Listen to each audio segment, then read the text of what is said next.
But awakening is really when we've really become, when we've fallen in love with what it feels like to not know anything at all. There's an innocent, open state that our being naturally, just like when we stop holding a ball down under the water, it immediately shoots back up to the surface. When we stop trying so hard to know things, then quite naturally this open not knowingness re-emerges. That is your natural state. It's very natural, it's effortless to not know something.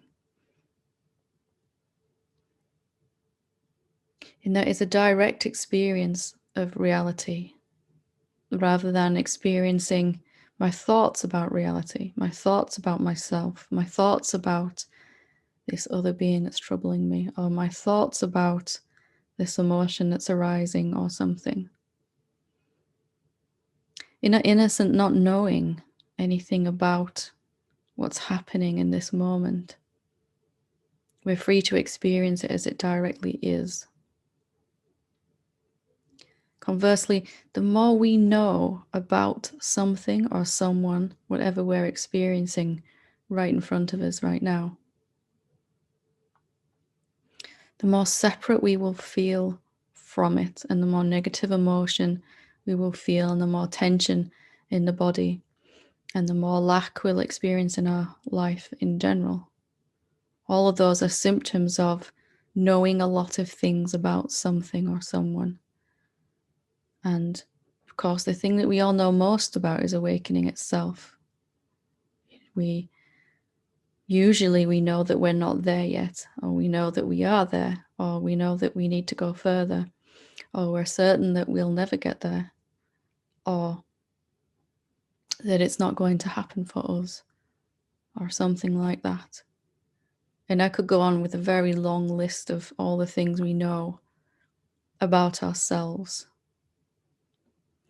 and all the things we know about the formless reality, and all the things we know about the self, and whatever beings are giving us challenges in our particular individual life, or whatever things we seem to need or need to get rid of.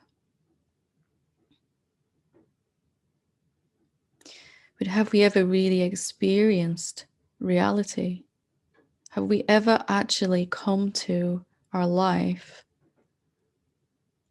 when we don't know anything about it? From our ego's perspective, from our mind's perspective, it makes sense to know a lot of things about a certain being that we experience very often that's been very difficult in our life.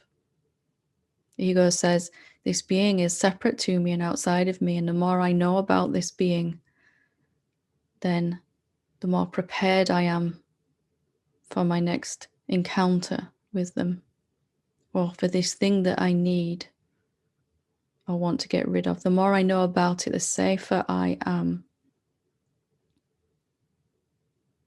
But from the awakened state, there's a love that emerges that doesn't want to know anything about that being at all. It wants to instead experience them directly in this moment. And that has simply become habitual and then effortless and constant. Only what we know about something or someone will hurt us.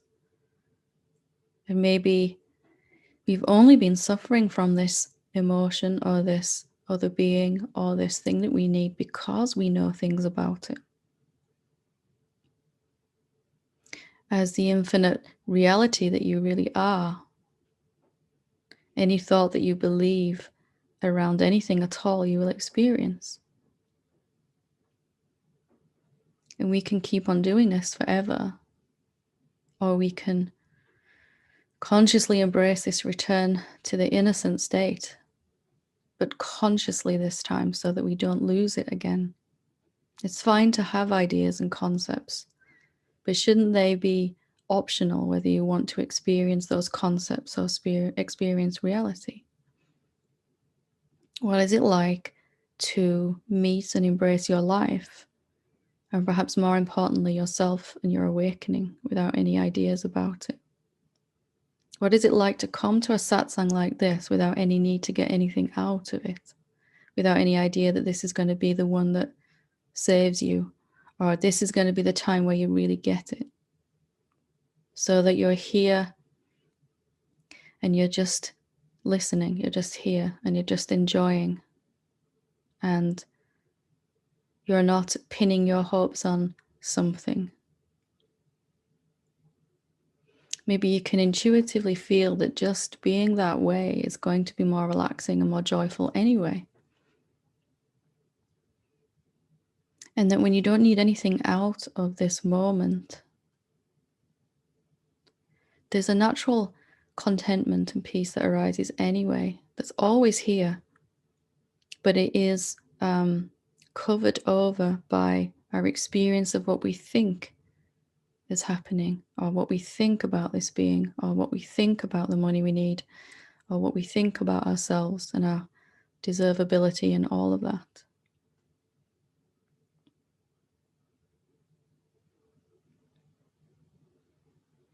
There is a wonderful simplicity to just living right as you are right now. Noticing as we move through life where we tend to have lots of ideas about something or someone. Noticing where we really tend to agree with those ideas, and can we just gently cultivate a willingness to, what is it like to experience this thing or this being or this problem or this work colleague or this absence of something without any ideas about it. Doesn't mean we have to completely eradicate all ideas. It just means we're gently cultivating this preference to experience something as it actually is. There is a wonderful intimacy with what is when you live from this way. Have we ever really experienced anything as it actually is? The more we have any particular ideas about something, the more separate we will feel to it. The very act of thinking about something makes it seem separate to us. And the more separate it seems to us, the more it makes sense somewhere inside to think about it. The more separate it is if we want it or need it, or we want or need a certain being, the more we feel that thinking about them is going to bring them closer. What if every thought we were agreeing with about someone was actually putting a barrier energetically between us? And what happens when we release those barriers, when we want to experience a being as they actually are? Is it really working to come to our relationships, our awakening, our life, guarded and protected with all of these ideas about it? Is that really working for us and giving us a happy, peaceful life? Do we really feel one with everything when we interact with life this way? Or do we feel extraordinarily separate to everything and everyone?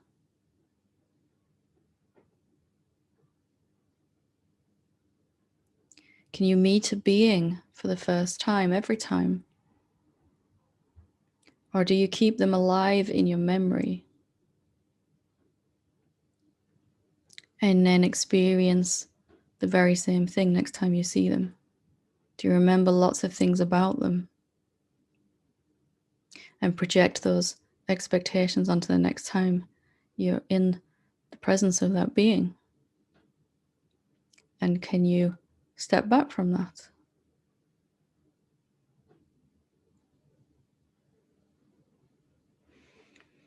So awakening itself is a very simple thing where I don't know anything about anything, and I don't really want to. Ideas or concepts are fine. They can be used when necessary. But it's much more fun to meet life in this intimate embrace, this innocence. Like, I don't know anything about this being. And maybe more importantly, I don't know anything about myself. It's really quite hard not to love yourself completely when you don't know anything about yourself. And maybe that is love, actually. Maybe each idea I have about myself is diminishing my capacity to love myself, to allow love to flow as myself, and diminishing my peace, and emphasizing that I feel separate to everything.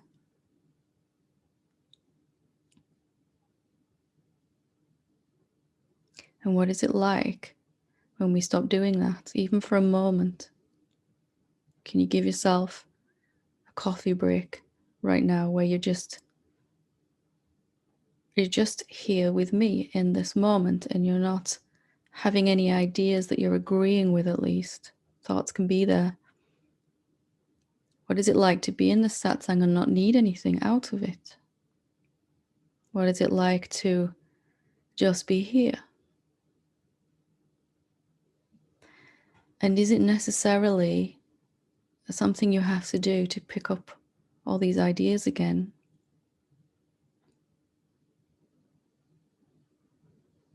You're going to pick some of them up sometime, but as you do, maybe it's for the joy of setting them down again consciously, choosing to experience everything more and more from this place of total innocent intimacy with the one being that is everywhere all the time, that is yourself. There is no way to feel one with everything, to feel your wholeness, if we're trying to do it by thinking about things. There's nothing wrong with thoughts. They're useful. They're not going to work here, because I'm going to experience what I think about reality rather than reality itself, if I'm giving my agreement. All of my experiences will be this rerun. Same old, same old, same old. As I experience my thoughts over and over again about myself, or about reality, or about my awakening, or about something I need, or someone, or something I really need to get rid of, like an emotion or something.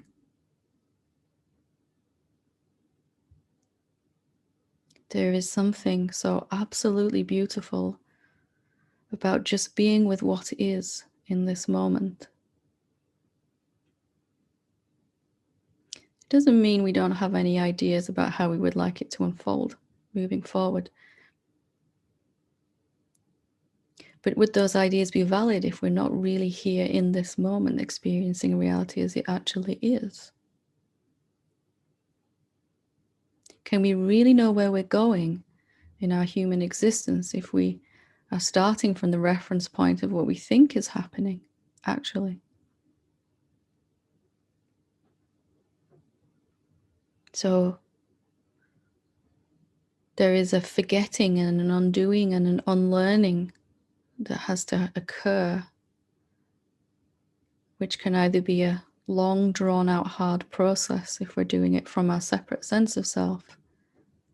It will feel like I am deconstructing me, I'm losing me in this awakening.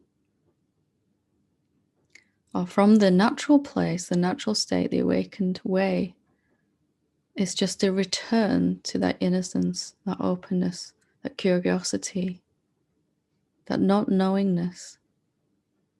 When I don't know anything, I won't feel separate to them. And all of this will just be different shapes that you are taking, shapes that we would have previously called negative or positive, wanted or unwanted, real or unreal.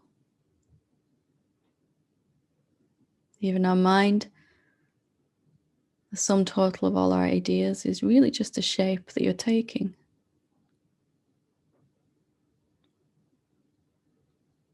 And it's completely absent when you don't know anything.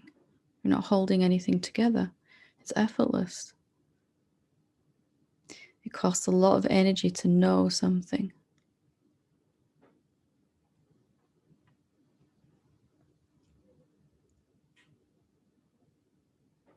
If you want to just feel it out now, what is it like to not know anything?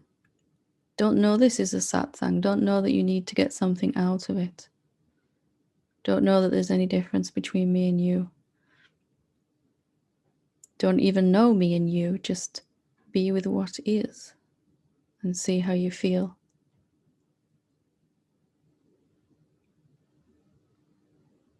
And when ideas are suggested to you that you would normally just agree with, yes, but I can't stay like this. Yes, but this isn't going to last. I'm going to pick up some idea at some point. Well, probably. And then you can just open up again. You can just, okay, I can experience that thought, or I can experience reality. As soon as I begin to feel a diminishment in my peace and joy, and how relaxed my body feels, I've picked up some idea. That doesn't mean we're doing anything wrong. It just means we've picked up an idea. Another opportunity to practice not knowing, releasing, forgetting, undoing, unlearning, unbecoming.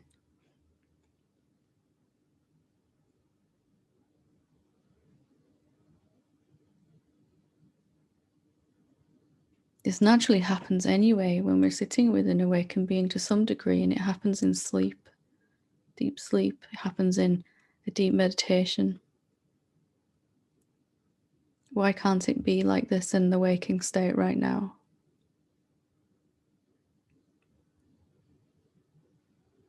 And can your waking state be more and more a place that you, something that you experience where you are forgetting?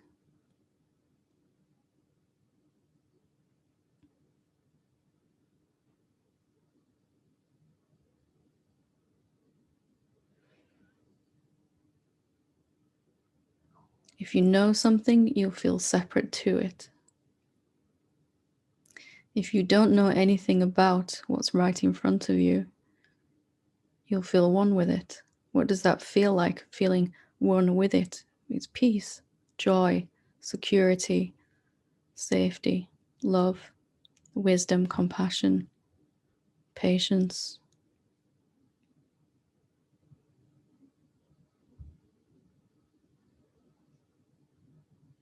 As a separate being, having lots of thoughts about people does protect you, seemingly. It seems to make sense to remember, I don't like this being, or I don't want to be with this person, I don't like that thing. But increasingly, you're being asked to not know, to forget.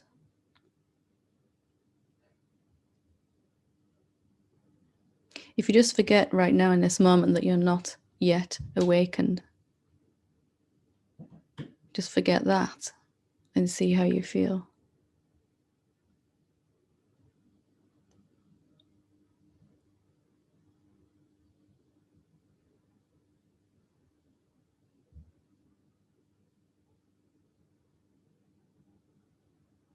Then you're immediately here in this innocence, as this innocence.